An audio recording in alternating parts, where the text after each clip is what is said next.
बिस्मिल्लाहिर्रहमानिर्रहीम। जी रही दोस्तों की हाल जी ठीक हो खैरियत है। इरादा तो यह सी कि मुहर्रम के अख्तराम के मैं कोई वीडियो ना बनावा, पर मजबूर कर दिता गया जिसकी वजह तो मैंने वीडियो बनानी पई।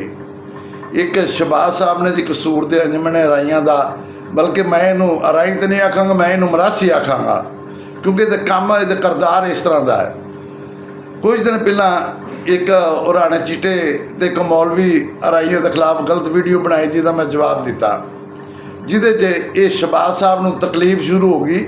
इन्हें मेरे खिलाफ वीडियो बनानी शुरू कर दी कि मियाँ तीक ने गलत जबान इस्तेमाल करता है। वो जोड़ा बंदा राइयों के बारे के हीरा मंडी तो इंदियाँ जबान इस्तेमाल करे, मैं वो गल च फुलों के हार पाने ने, मैं उन्होंने इंदे ही जवाब देना है। फिर तेनू तकलीफ नहीं होनी चाहिए सी, तेनू काहदी तकलीफ हुई है। दूसरा, जिमें तो तू मसले मसाल करना है ना, जिमें तू गल्लां करना है, वो चोरी फजल लाई जो मरीद के आला वो आंदा भी आ जाओ मेरे नाल मसीते बह के हिसाब करो, मैं थोड़ी असलीयत दसना वा। पहला तो हर मुसलमान का अकीदा तो ईमान है कि मस्जिद उत्ते गल कोई नहीं। पहला तो तू इड्डा जिड्डा तू साफ बन के वीडियो बनाना ना, उहदे नाल बह के मुक ਉਹਦੇ ਨਾਲ ਹਿਸਾਬ ਕਰ, ਉਹ ਤੁਹਾਡੀ ਅਸਲੀਅਤ ਦੱਸਣ ਵਾਸਤੇ ਤਿਆਰ ਹੈ ਵੀ ਤੁਸੀਂ ਕੀ ਕੀਤਾ ਹੁਣ ਤੱਕ ਰਾਈ ਕੌਮ ਦਾ ਕੀ ਖਾਧਾ। ਪਹਿਲਾਂ ਤੇ ਉਹਦੇ ਨਾਲ ਮੁੱਕ ਲੈ। ਦੂਸਰੀ ਗੱਲ ਰਹੀ ਮੇਰੇ ਖਿਲਾਫ ਤੇ ਚੋਰੀ ਸ਼ਾਹ ਦੇ ਖਿਲਾਫ ਤੂੰ ਜਿਹੜੀ ਵੀਡੀਓ ਪਵਾ ਰਿਹਾ ਨਾ, ਇਹ ਇੱਕ ਛੱਡ ਕੇ ਜਿੰਨੀਆਂ ਮਰਜ਼ੀ ਪਵਾ। ਬੱਚਿਆਂ ਨਾਲ ਮੈਂ ਵੀਡੀਓ ਨਹੀਂ ਖੇਲਣੀ, ਮੈਂ ਖੇਲਾਂਗਾ ਤੇਰੇ ਨਾਲ। ਇੱਡਾ ਤੂੰ ਬਹਾਦਰ ਹੈ ਨਾ, ਇੱਡਾ ਤੂੰ ਤਗੜਾ ਹੈ। ਆਪਣੇ ਸ਼ਹਿਰ ਕਸੂਰ ਦਾ ਟਾਈਮ ਰੱਖ ਲੈ, मैं तेरे शहर कसूर दे विच ही आवांगा। जिथे तू आखेगा, जिथे तू आखे मैं उत्थे आवांगा। तू अपने घर अगे आके मैं तेरे घर अगे आवांगा, जिथे तू आके मैं उत्थे आने नूं तैयार हाँ।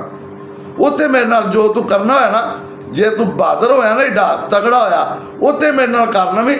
मैं तेरी हैसियत भी जानना, मैं तेरी औकात भी जानना। वो तू तो वो बंदा है, तू तो वो बंदा है कि निदा शफीक एक यतीम बेटी सी, उहदे मामले च तू लतीफ नज़ीर के हक दे वीडियो बनाई सी, तू उस बेटी के हक दे बोले नहीं सा। तू वो मफाद परस्त है। मसले मसाइल तू बड़ियां सराहना, हदीसा तू बड़ियां सराहना, झूठ ने जिन्हें मर्जी सुन लो। थोड़ी असलीयत अंजमने राइयां दी पूरे राई नहीं जानते, अलहमदुलिल्लाह सारे राई जानते हैं। तेरी हैसियत भी जानते हैं, थोड़ी औकात भी जानते हैं, सारे नूं पता है। पहला तो तुहानूं बार बार चैलेंज मैं करदा, वह चैलेंज कबूल कर लेना। चोरी फजल लाई का चैलेंज कबूल कर, बन मर्द भाई बन के ना वह चैलेंज कबूल कर। तो जी वीडियो ने ना, ये जिन्हें भी राइयों के खिलाफ बकवास करनी है, मैं वो खिलाफ वीडियो पाँदा रहना ना। मैं तेन पुछ के पानिया ने, क्योंकि थोड़े अंदर तो गुरदा ही नहीं ना। तुसी कोई राइयों का थोड़े कोई नुमाइंदे वाली गल है, तुसी तो सिर्फ एक सिस्टम बनाया, उस सिस्टम के तहत तुसी अपना निज़ाम चला रहे हो, अपने कारोबार बना रहे हो। वो तो होर तुहानूं राइयों की किहड़ी खिच है। और जे अगर तुहानूं राइयों की कोई खिच पीड़ होवे, कोई बंदा राइयों के खिलाफ एडी गलीज जबान इस्तेमाल करे तो तुसी उहदे वास्ते एक लफ्ज़ भी ना बोल सको, काहदे राई हो तुसी, किस गल दे राई हो? तुसी बिल्कुल राई नहीं, इस तरह राई नहीं करते। जो गैरतमंद राई है वो तो कदे भी अपनी कौम के बारे से किसी की गलीज जबान इस्तेमाल करते नहीं वेखेगा। ये तेरे वर्गे बंदे जोड़े कारोबारी ने ना, सिर्फ जो कारोबार करने वास्ते बड़े ने तनजीमां दे विच, कम्यूनिटियां दे विच, वो तेरे वर्गे बंदे का करदार है, तेरे वर्गे बंदे का काम है। और दूसरा, तेरी हैसियत मेरे वास्ते अलहमदुलिल्लाह इन्नी है जिमें मैं अपनी जुत्ती समझना। तेरी हैसियत मेरे वास्ते इन्नी है जिन्नी मेरे वास्ते मैं अपनी जुत्ती की हैसियत समझना, इन्नी मैं समझना। मैं गल चेंज पा लवी।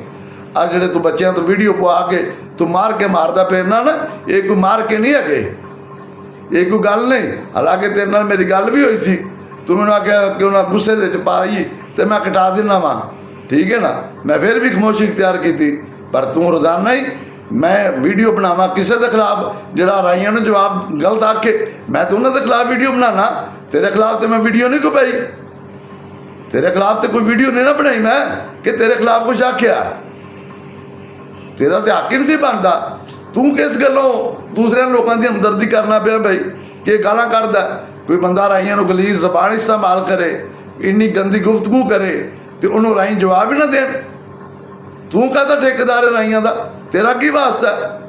नाले तुसी इन्ने जोगे नहीं है ਤੁਸੀਂ ਇੱਕ ਕਾਰੋਬਾਰ ਕਰਨ ਆਏ ਜੇ, ਤੁਸੀਂ ਕਾਰੋਬਾਰ ਕਰਦੇ ਜੇ ਪਏ ਔਰ ਤੁਹਾਡੇ ਅੰਦਰ ਕੋਈ ਦਰਦ ਦਿਲ ਹੈ, ਕੋਈ ਬਰਾਦਰੀ ਦਾ ਨਹੀਂ ਹੈ, ਇਹ ਸਭ ਝੂਠ ਹੈ। ਕੋਈ ਦਰਦ ਨਹੀਂ ਤੁਹਾਨੂੰ, ਕੋਈ ਕੁਛ ਨਹੀਂ। ਤੁਸੀਂ ਇੱਕ ਡਰਾਮੇਗੀਰ ਆਦਮੀ ਹੈ, ਡਰਾਮਾ ਕਰਨਾ, ਹੋਰ ਤੂੰ ਕਿਹੜੀ ਗੱਲ ਹੈ ਤੇਰੇ 'ਚ? ਭਾਈ ਸ਼ਾਹੀ ਤੂੰ ਕੋਈ ਨਹੀਂ ਹੈਗਾ। ਜੇ ਤੂੰ ਆ ਕੇ ਨਾ ਮੈਂ ਭਾਈ ਹਾਂ, ਭਾਈ ਭੂਈ ਤੂੰ ਕੋਈ ਨਹੀਂ ਹੈਗਾ।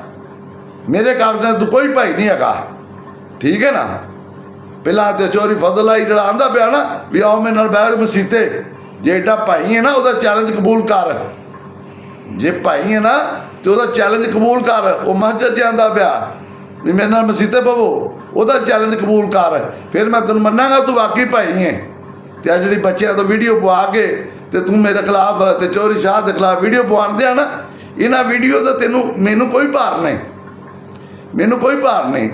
ਮੈਂ ਜਿੰਨੇ ਰਾਈਆਂ ਦੇ ਖਿਲਾਫ ਗਲਤ ਜ਼ੁਬਾਨ ਇਸਤੇਮਾਲ ਕਰਨੀ ਹੈ, ਮੈਂ ਉਹਨੂੰ ਤੁੰਦੇ ਹੀ ਰਹਿਣਾ, ਮੈਂ ਉਹਨੂੰ ਜਵਾਬ ਦਿੰਦਾ ਰਹਾਂਗਾ। ਅਲਹਮਦੁਲਿਲਾ ਮੈਨੂੰ ਅੱਲਾਹ ਪਾਕ ਹਿੰਮਤ ਵੀ ਦਿੱਤੀ ਹੈ, ਮੇਰੇ ਅੰਦਰ ਤਾਕਤ ਵੀ ਹੈ। ਮੈਂ ਤੁਹਾਡੇ ਤਰ੍ਹਾਂ ਗੋਲਾ ਨਹੀਂ ਹੈਗਾ, ਮੈਂ ਤੁਹਾਡੇ ਤਰ੍ਹਾਂ ਅੰਦਰ ਦਾ ਕਮਜ਼ੋਰ ਨਹੀਂ ਹੈਗਾ, ਠੀਕ ਹੈ ਨਾ।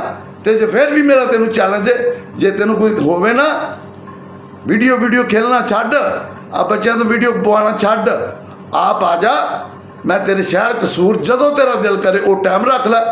ਅੱਬੇ ਦਾ ਬਣੀ, ਪਿਓ ਦਾ ਬਣੀ, ਆਪਣੇ ਬਾਪ ਦਾ ਬਣ ਕੇ ਮੈਨੂੰ ਟਾਈਮ ਦੱਸੀ। ਜੇ ਉਸ ਟਾਈਮ ਤੇ ਮੈਂ ਪਹੁੰਚਾ ਨਾ ਤੇ ਅੱਗੇ ਤੂੰ ਮੀਆਂ ਤੀਕ ਹੀ ਨਹੀਂ ਸਕਾ। ਜਦੋਂ ਤੱਕ ਤੇਰਾ ਦਿਲ ਕਰੇ, ਜਦੋਂ ਤੇਰਾ ਤਮੰਨਾ ਹੋਵੇ ਮੈਨੂੰ ਟਾਈਮ ਦੱਸੀ, ਮੈਂ ਉਸ ਟਾਈਮ ਤੇ ਇਨਸ਼ਾਅੱਲਾ ਤੇਰੇ ਕੋਲ ਆਵਾਂਗਾ। ਆਪਣੇ ਜਦੋਂ ਤੇਰਾ ਦਿਲ ਮੰਨੇ ਮੈਂ ਉਸ ਟਾਈਮ ਇਨਸ਼ਾਅੱਲਾ ਹਾਜ਼ਰ ਹੋਵਾਂਗਾ। ਜਦੋਂ ਤੇਰਾ ਦਿਲ ਮੰਨੇ ਉਦੋਂ ਮੈਂ ਮੇਰਾ ਚੈਲੰਜ ਹੀ ਤੈਨੂੰ ਹੈ, ਮੇਰਾ ਇਹ ਚੈਲੰਜ ਹੈ ਤੈਨੂੰ। ਇੱਕ ਇਹ ਚੈਲੰਜ ਹੀ, ਇੱਕ ਮੈਨੂੰ ਦੂਸਰਾ ਜਿਹੜਾ ਦੇ ਰਿਹਾ ਨਾ ਤੁਹਾਨੂੰ ਚੈਲੰਜ ਚੋਰੀ ਫਜ਼ਲ ਆਈ ਵੀ ਮਸੀਤੇ ਬਹਿ ਗਿਆ, ਉਹ ਗੱਲ ਕਰੋ, ਇੱਕ ਉਹ ਕਬੂਲ ਕਰ। ਫਿਰ ਬੰਦੇ ਭਾਈ ਬਣਦੇ ਨੇ, ਭਾਈ ਬੰਦੇ ਗੱਲਾਂ ਨਾਲ ਬਣਦੇ ਨੇ, ਭਾਈ ਬੰਦੇ ਕਰਤਾਰ ਨਾਲ ਬਣਦੇ ਨੇ, ਮਰਾਸ ਪੁੰਨ ਨਾਲ ਨਹੀਂ ਬਣਦੇ, ਜਾਂ ਝੂਠੀ ਮਸਾਲਾ ਜਾਂ ਝੂਠੇ ਫਤਵੇ ਦੇ ਕੇ ਗੱਲਾਂ ਕਰਕੇ ਭਾਈ ਨਹੀਂ ਬਣਦੇ, ਠੀਕ ਹੈ ਨਾ। ਤੁਸੀਂ ਭਾਈ ਦੇਖੋ, ਤੂੰ ਤੇ ਉਹ ਯਤੀਮ ਬੇਟੀ ਨੀਦਾ ਸ਼ਫੀਕ ਦੇ ਮਾਮਲੇ 'ਚ ਇੱਕ ਲਫ਼ਜ਼ ਤੂੰ ਉਹਦੇ ਹੱਕ 'ਚ ਨਹੀਂ ਬੋਲ ਸਕਿਆ, ਇੱਕ ਲਫ਼ਜ਼ ਨਹੀਂ ਤੂੰ ਬੋਲ ਸਕਿਆਗਾ। ਤੂੰ ਏਡਾ ਕੋ ਭਾਈ ਹੈ, ਏਡਾ ਤੂੰ ਰਾਈਆਂ ਦਾ ਸਕਾ ਹੈ, ਏਡੇ ਕੁ ਤੁਸੀਂ ਰਾਈਆਂ ਦੇ ਬੜੇ, ਤੁਸੀਂ ਆਪਣਾ ਬੜੇ ਪਿੰਡ ਦੇ ਠੇਕੇਦਾਰ ਨਹੀਂ, ਤੁਸੀਂ ਕਾਰੋਬਾਰੀ ਹੋ, ਤੁਸੀਂ ਕਾਰੋਬਾਰ ਕਰਦੇ 'ਚ ਪਏ।